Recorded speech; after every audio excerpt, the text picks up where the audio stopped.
Welcome to the Blue Security Podcast, a weekly podcast for information security defenders, where we bring you discussions on best practices, tools, and implementation for enterprise security.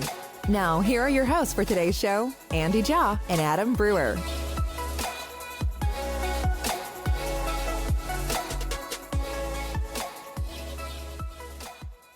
Welcome to this week's episode of the Blue Security Podcast. I'm Andy, your host. I'm Adam, your co-host. Last week, we had talked about a new feature that was coming out on the Copilot Plus PCs that were announced at Microsoft's Build conference.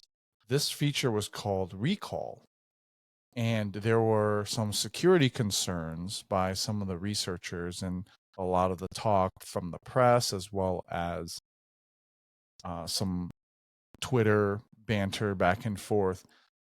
And we had gone over Recall last week. So definitely, if you haven't listened to the show from last week, go back and listen to it, because we went over essentially how it worked. And just a quick recap, it's a feature where there's an AI database that's downloaded locally to these new Copilot Plus PC machines.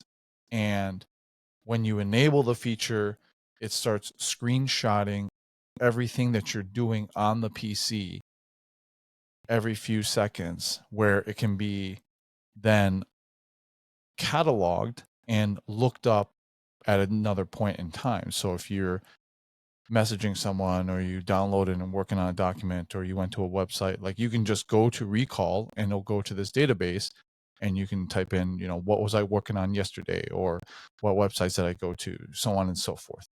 And we went over a lot of the security things from it yesterday, but Microsoft, due to a lot of the concerns that had crept up, had an update on this. So we're going to talk about that tonight. So Microsoft published a blog, and of course we'll link it in the show notes. And they updated some of the concerns that were going around.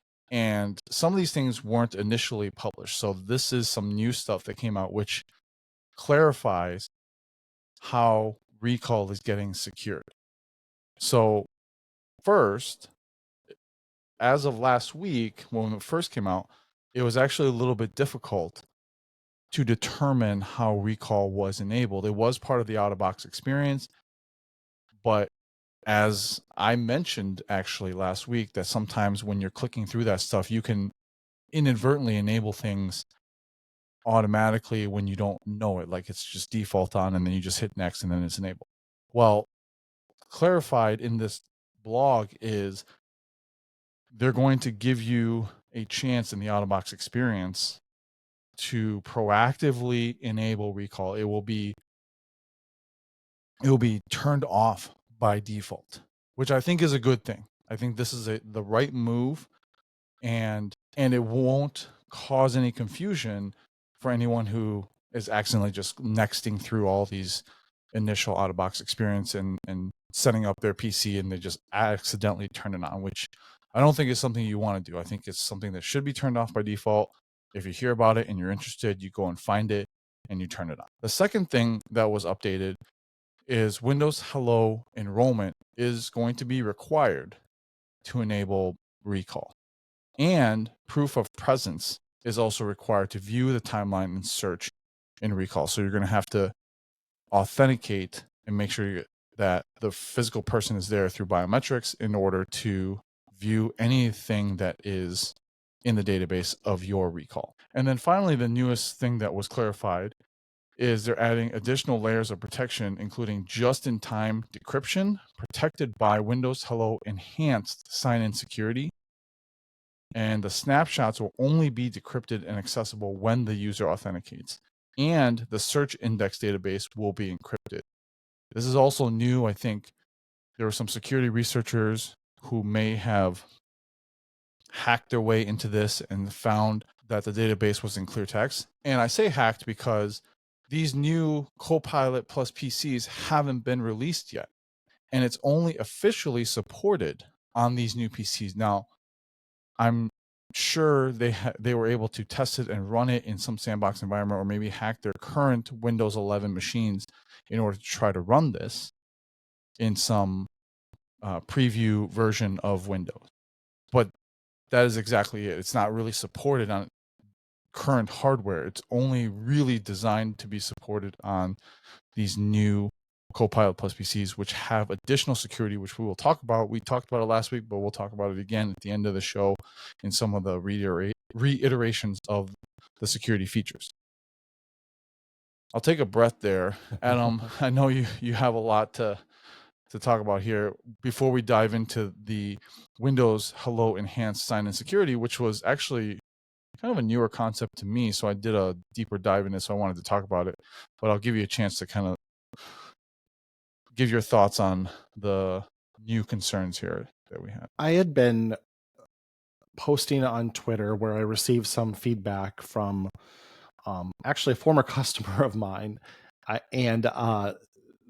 I was talking about some of the press, especially the Apple-centric press, was really excited for Apple to officially bless and ordain the use of AI coming tomorrow at their Worldwide Developers Conference. And then AI will actually be useful once Apple gives it its blessing. And I was very put off by that because I feel like there are AI-powered technologies that are saving people time today that people are choosing and organizations are choosing to invest their hard-earned dollars into, and that a lot of people are working really hard to develop and iterate on.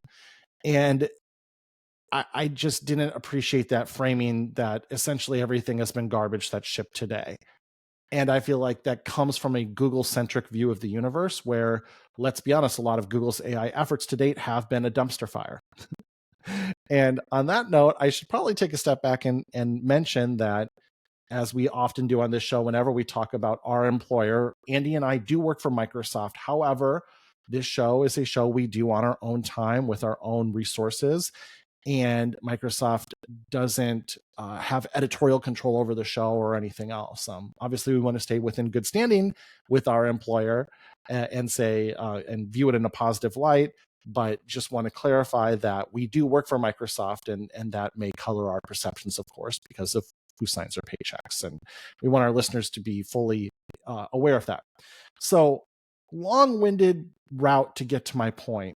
There was a lot of negative feedback around this initial recall feature release. And I suspected we would have more to say. And I thought this blog kind of hit all the high points really well. There were some new announcements, some tweaks to how the rollout is going to happen. Andy covered those, but also some reiteration.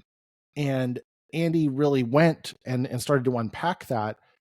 Recall is only available on Copilot Plus PCs. And Copilot Plus PC does not just mean it has 16 gigs of RAM and a neural processing unit capable of 40 trillion operations per second or more. It also means it meets certain security standards.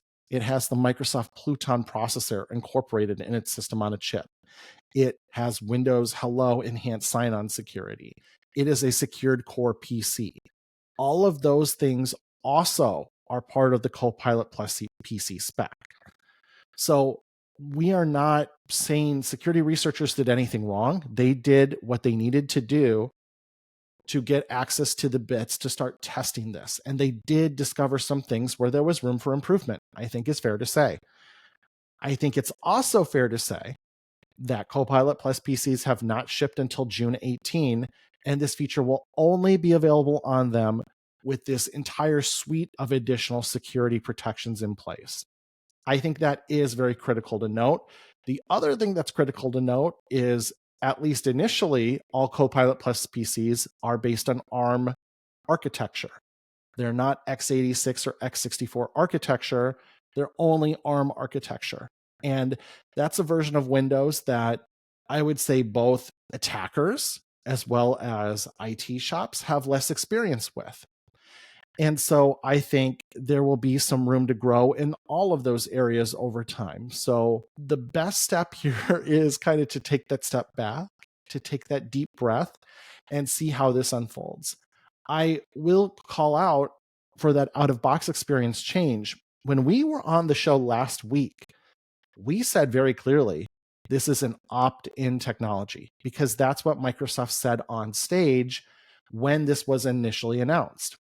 And then Tom Warren from The Verge leaked screenshots from the out-of-box experience that made it look more like it was opt-out, in that it was turned on and you could tick a box to say, hey, when I'm done with the out-of-box experience, take me to settings where I can turn it off.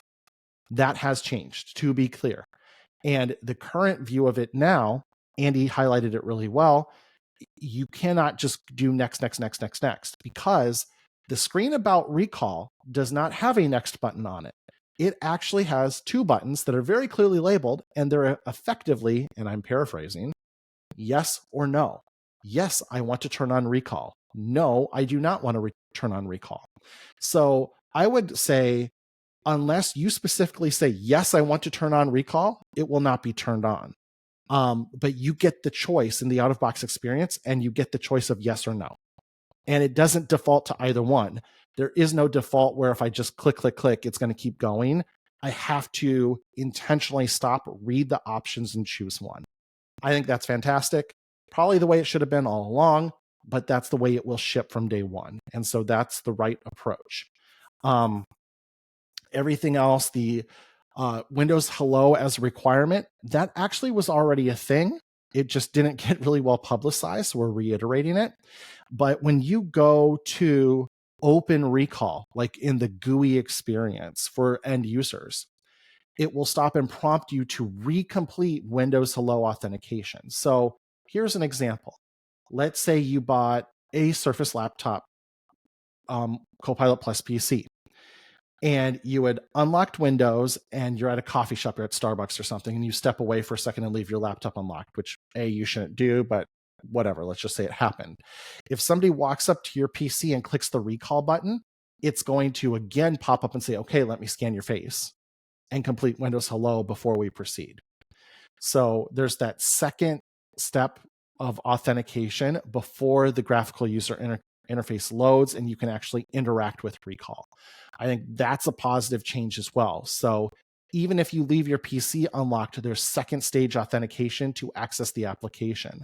And then as Andy touched on, all of the data will be encrypted at rest and only decrypted when you're actively authenticated and signed in. So that is also positive, that if you have malware on your device and you're not on your device, it's not like they can just go rip that off and go do something with it somewhere else offline. So overall, I feel like the proof will be in the pudding, and there will be plenty of folks poking at this on day one, on June 18, when these PCs ship. But I think this addresses all of the major concerns. But what we should do now, Andy, I think, is unpack what some of this stuff means. Like, I am in the Microsoft security business, as are you. We're big fans of Windows Hello, and we're both kind of like, what's this enhanced sign-in security thing? And as it turns out, it's been around for a little while, right? Yeah, it has. And when I read it, I clicked on, because there's a link within the blog that we're going to link here, and it takes you to the Learn page that talks about Windows Hello Enhanced Sign-in Security. The documentation. I read about it. The technical documentation, effectively. Correct. Yeah. And I had never read this documentation before. Like, I've gone over the passwordless stuff 100 times. And the Windows implementation and how it works and everything.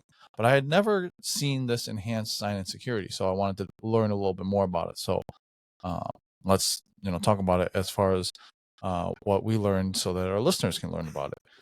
And before we get into it, I wanted to just piggyback off of something you said, because the Windows Hello being a requirement, and additional security, and then having that face prompt before, or biometric, it could be a fingerprint too. And I'm fairly certain, although I guess I can't say for sure, but my assumption is that it has to be a biometric to unlock it. I don't know if it's going to default back to a PIN in this case, because all of these Copilot Plus PCs are probably going to have, the infrared camera to do the facial recognition and the template and all that. So more to come on that, because I haven't actually really considering buying one of these PCs when they come out, but Adam and I have talked about it. Like, I don't really need another PC just to test this, but I'm really interested in seeing how this will work. But we'll see. I am very lucky because my hardware refresh cycle at Microsoft is a 48-month cycle, and I'm in month 46 right now. So I will be up for refresh at about the perfect time, and hoping I can nab one of these for my new issued device from the company. What I was going to say as far as the piggyback goes is, our listeners are very smart and they're probably keeping up on the local news. I attended Blue Hat last fall, where there were a couple of security researchers that were paid by Microsoft to test Windows Hello and see if they could hack around it, which they actually successfully did. And they not only did it on like a Dell and I think a Lenovo PC, but they also did it on the Surface Pro that was the ARM-based Surface Pro. And their presentation's available on YouTube. So you can go and watch the entire presentation. They have a white paper talking about it. But what I will say is I don't think that it's this enhanced sign-in security, because as I read through some of this stuff, which we'll talk about, I don't believe that they had to deal with any of this. And two, they had physical access to the device over a long period of time to try to figure this out. Now, replicating the results, maybe someone can replicate it a lot quicker. But again, you still have to have physical access to the device, a way to read the bits coming off and replicate the template in order to save it and be able to replay essentially virtually the biometrics. So it's pretty complicated. I don't foresee most people would be at risk, just like the TPM attack. It's just because you can do it doesn't mean that it's going to be a high risk thing. Prevalent attack, yeah. So Windows Hello Enhanced Sign-In Security.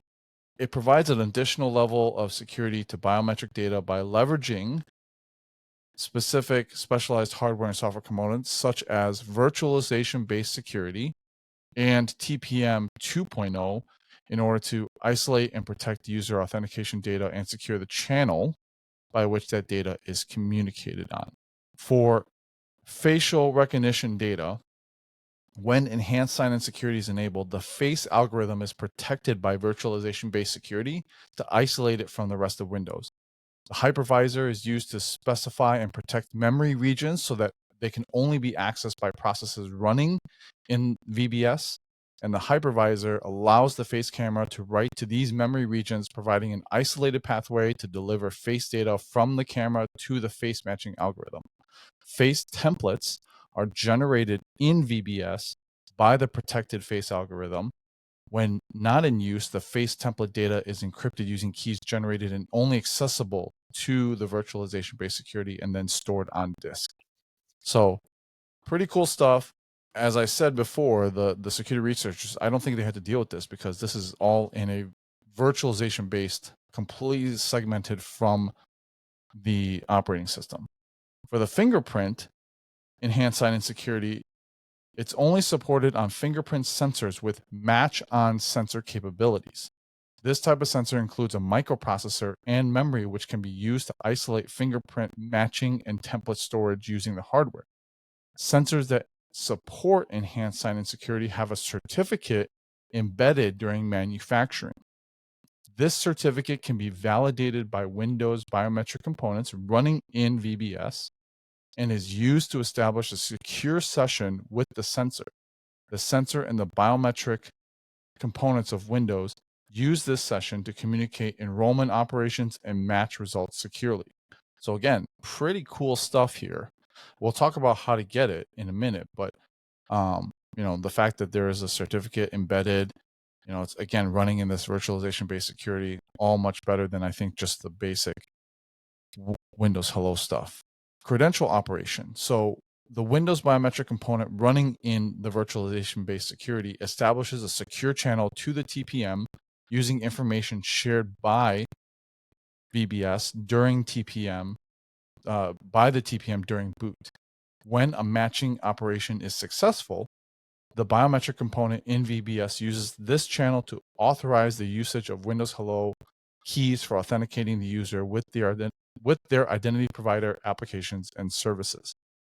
So in order to get enhanced sign-in security, it's really dependent on specialized hardware, drivers, and firmware that are all pre-installed. So device manufacturers have to choose to enable it on their devices during configuration of the device in the factory. As Adam mentioned, all the Copilot Plus PCs will have this enabled by default. So it's not an option. So pretty cool stuff here. That is Windows Hello Enhanced Sign-In Security. Like I said, I didn't even know this actually existed. And the fact that it does is pretty cool. Adam mentioned that the Copilot Plus PCs are also going to be secure core. They have the Pluton processor. And as we said in the previous show, the Pluton processor has the TPM on the chip. It's a system on a chip. And so unlike previous implementations of TPM, like on the computer that I'm talking to you on, the TPM is a separate module that has pins that can be clipped on and sniffed when that TPM key is released before it gets to the processor. Whereas on Pluton secure core PCs, there is no separate TPM chip. It's part of the entire processor. So a lot more secure. It's not susceptible to the sniffing of the TPM keys on the bus as more legacy, I guess, computers or traditional computers have been. So I think all in all, so far, what I'm hearing is it's pretty good. And then we're going to get into some of the things that we reiterated from last week, but the fact that Recall itself, some of these snapshots are also secure. Adam, you already mentioned one thing, that you do have to authenticate using Windows Hello because it requires that person to be there. But there's also some other things. Yeah. So thanks for going over enhanced sign-in security for Windows Hello. I wonder how prevalent that had been in shipping prior to the Copilot Plus PC initiative. This is, I think, important to reiterate, a whole set of standards for PCs that go beyond just, again, neural processing units. It's actually an entire security standard for PCs. And I think it's a way of that rising tide lifting all ships of the industry and delivering a baseline level of security in Windows PCs moving forward. So that's really exciting for our audience, our security listeners.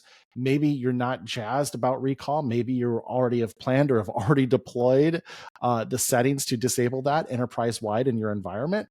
That's obviously your choice, and you may just want to learn more before you allow the usage of it. But this is a net positive for the Windows platform moving forward and hardening the devices overall. So I think that's really exciting.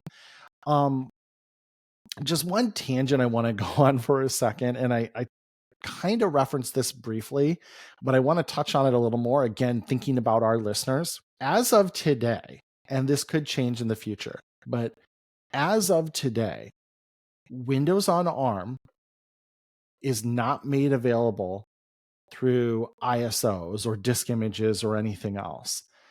And so if you work for an organization that is still reliant on bringing in new hardware, putting it on the bench, and blasting your gold image onto it, you cannot do that with Windows on ARM PCs, these Copilot Plus PCs. That's not an option today.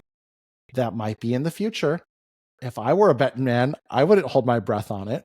But Andy and I have been banging the drum for years that you need to get to a modern management state where you use that known good image on the device and then use modern management to layer your apps and settings on top of it.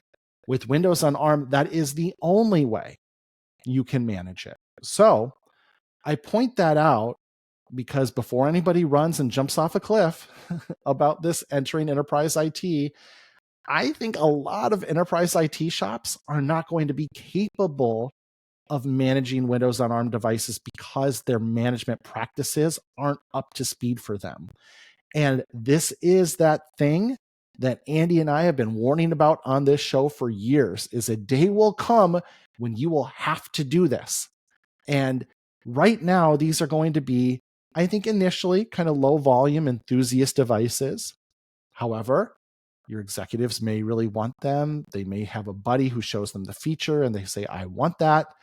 And now you have that push to start to move into some of these things. So you may want to review some past episodes of this show where we've talked about modern management practices, because those are really going to come home and be valuable now as you have that impetus to do that. So total tangent, but something I've been talking to people about in kind of my group chats and internal conversations at Microsoft, reminding people that these aren't PCs where you're going to be able to just bring them in and do the same thing you've always been doing. Your guy who wants to throw it on the bench and throw an image on it is going to be very disappointed, because if they try to put their image on it, it's going to brick the device because it won't boot an x86 version, x64 version of Windows. And then when they go hunting for an ISO to make their own gold image of the Windows and ARM, they're going to be sorely disappointed. So all that will be something we can talk about in another time, but things to think about as we start to have these devices come to market, and we maybe start to see some demand to bring them into our environments. Really good point, Adam.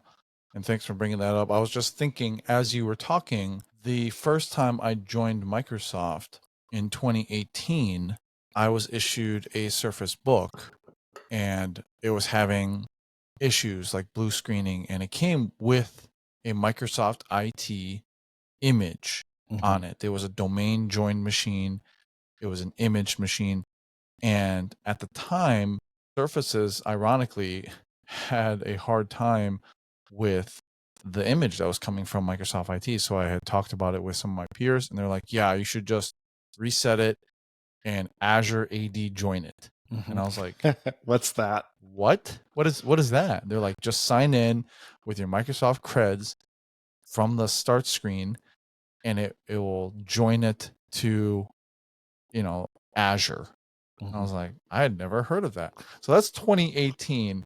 And so Microsoft has been doing it as a company since 2018, or at least allowing end users to do that. And throughout the years, they have tightened up quite a few of the things and policies.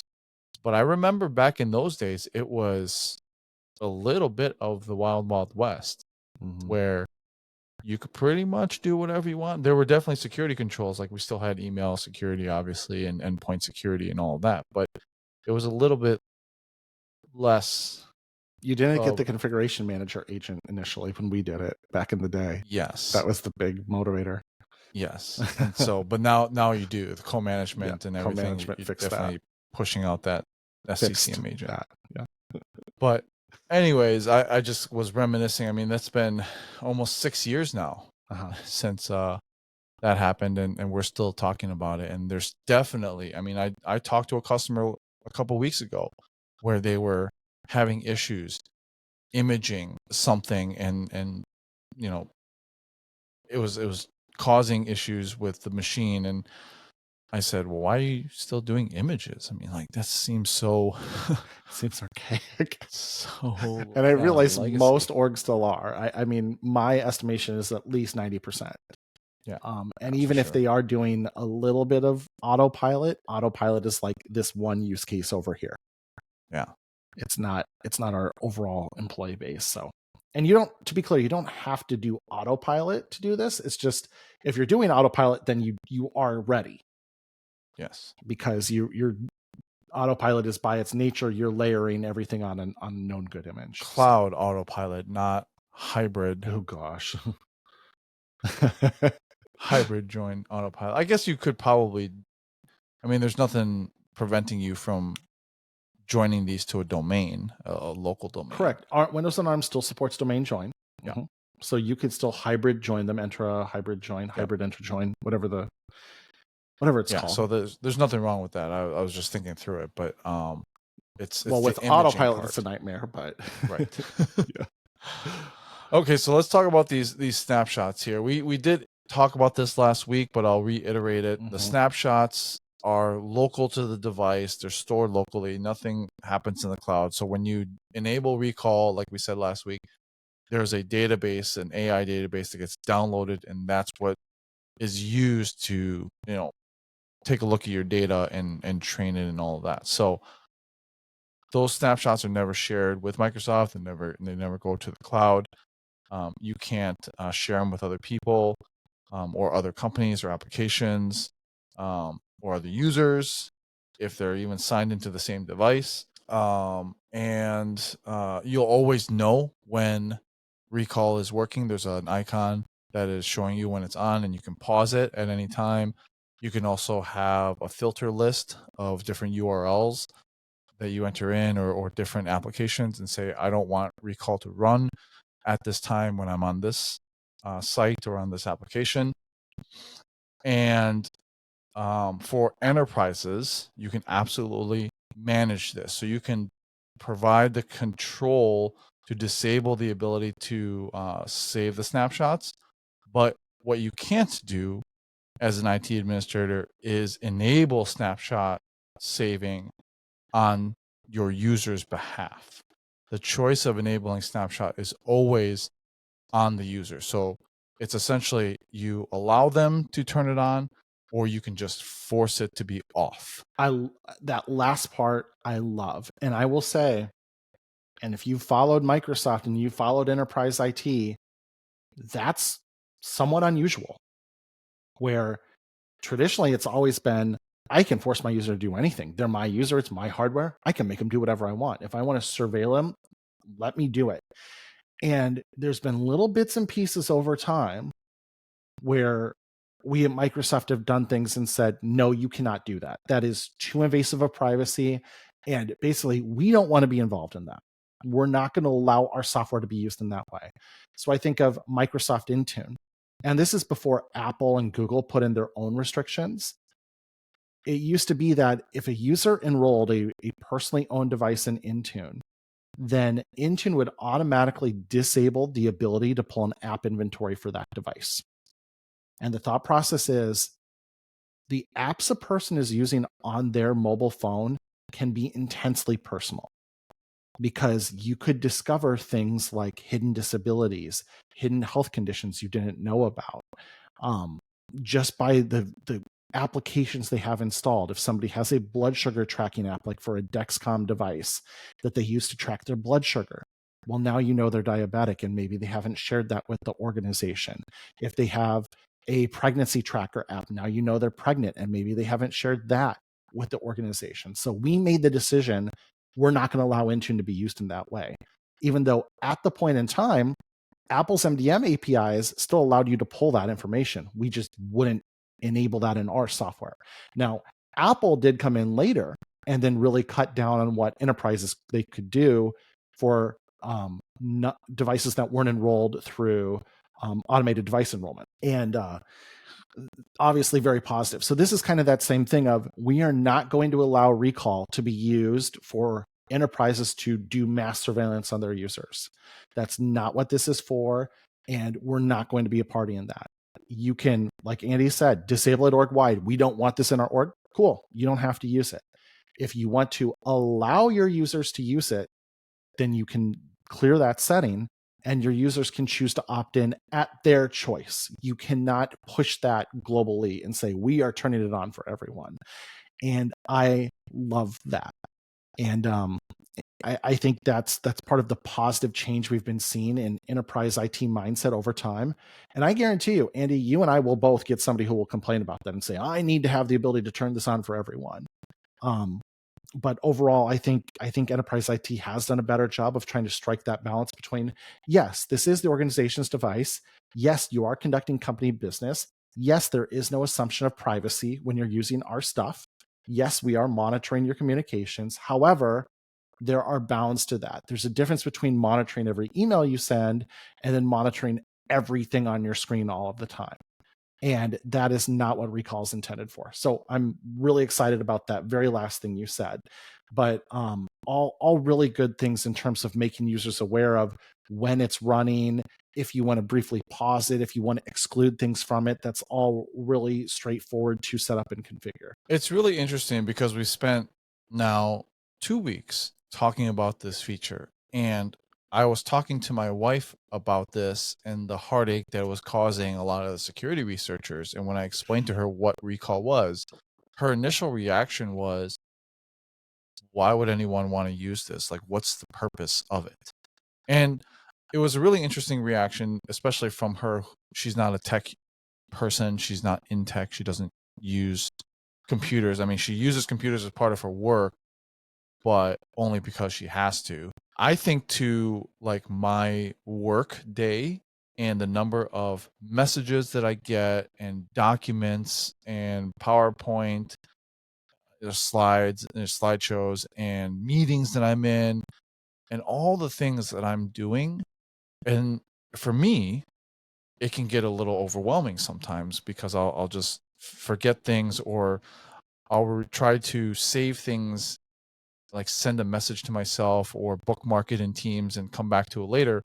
But then there'll ultimately be a time where I'm trying to find something that I remember seeing or we talked about in some chat or some document, and I'll have no idea where to start. Or there's a meeting on the calendar and I have to like go and search my calendar for it and then find the chat for it. And so there's a lot of things as part of my job that I'm just constantly doing. And I think this feature, if I had the chance to test it for my work stuff, would absolutely be a feature that I would use. Now, on a personal side, I probably wouldn't use it. For my personal computer, I don't think it's something that I need. But for work, I think it'd be super helpful. I completely agree. And I think part of that is, and Microsoft has a tendency to do this, is develop tools that are very useful to people at Microsoft, because there's a lot of other organizations that would get value as well. But we don't always do a great job of storing things in the same place and doing things really consistently. Sometimes it's in a SharePoint site, sometimes it's on Teams, sometimes it's in email, sometimes it's in a whole other site and a whole other system. It's hard to keep track of it. And the other thing that's really exciting about this, yes, it essentially OCRs, optical character recognition, everything that's on your screen, so you can search for text strings.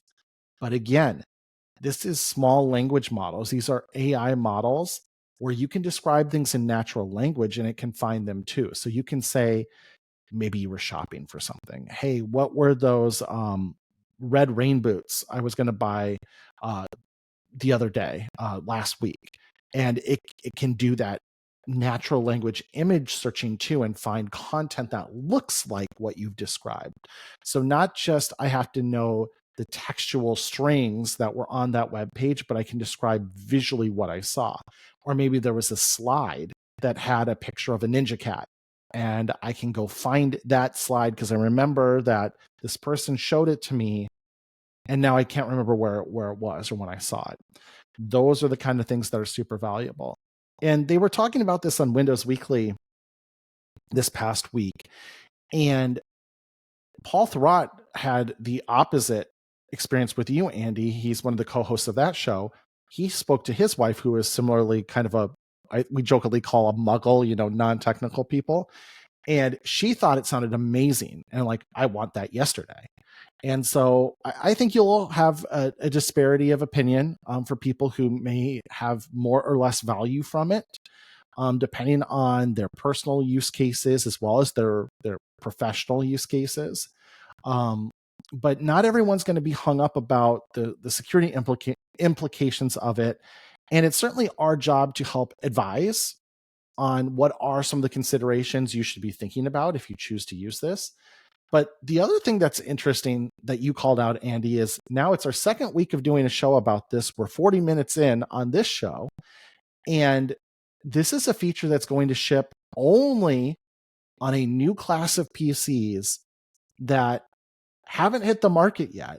And I think I'm not insulting anyone when I say Windows on ARM has yet to be really successful in the marketplace. And yet this has generated so much conversation. And that's exciting. And for us at Microsoft, to have Windows be exciting again and have people be talking about Windows, even if some of its concerns about the feature and the security implications of it, those are fair conversations to have. At least they're talking about us. And so that's been kind of fun. I think from a technology perspective, we got in these like post-cloud, post-smartphone doldrums where it was just iteration, year over year. Your iPhone camera gets a little bit better. The cloud gets a little bit cheaper and faster. And nothing really interesting happened in tech for almost a decade, it felt like. And now technology is interesting again. And there's lots to talk about, and there's lots to look forward to, and lots to be excited about. And that's why we get into this business. At least I believe, Andy, you're a lot like me. There's always that promise of the future and what's to come and what's ahead that's so exciting. And so I get that this is not a feature for everyone, but I think there's some people where it can be insanely valuable. And for those people, I think they're willing to accept the risks of it, because I think ultimately, even if you can get into, and I'm sure security researchers can real quick say, well, but what if you run some malware that runs as your current user while you're signed in and while everything's decrypted, and now you've given them a database of everything you've ever done? Legitimate concern. That's fair. However, if they have that level of access to everything in my user account, maybe that's helping serve it up on a little bit more of a platter, but they already have access to all my documents, all my search history, all my web history, everything I'm signed into, all of my session cookies. They can go steal my sessions, hijack my sessions, like attacker in the middle, man in the middle attacks. It's just one thing to be concerned about, that if my entire account gets compromised, my entire local device gets compromised, I have huge problems no matter what. So this, to me, yes, there's maybe incremental more risk, but I think there's so much benefit that comes with it, where the cost benefit analysis is in the right place, where maybe not cost benefit, risk benefit is a better way to put it. To me, I see the benefits massively outweighing the risks, but everyone's entitled to their own opinion on that. And I've certainly seen a diversity of opinions on it. And again, at least we're talking about it. So that's the fun part. There's no bad press, right? Well, I'm not sure about that. I'm not in PR, but again, it's being in technology. It's exciting to have cool new technology to talk about, and that we have. For sure. Well, that's our show for this week. Thanks for watching and listening as always. The links to the blog and the documentation will be in the show notes, as well as our contact information if you have any questions or topics you want us to talk about in the future. Thanks. We'll talk to you guys next week. Thank you for listening to the Blue Security Podcast. Please check out the show notes, catch up on episodes you may have missed, and subscribe so you don't miss any future episodes. Find Andy on Twitter @AJaw0 and Adam @AJBrewer. See you at our next episode.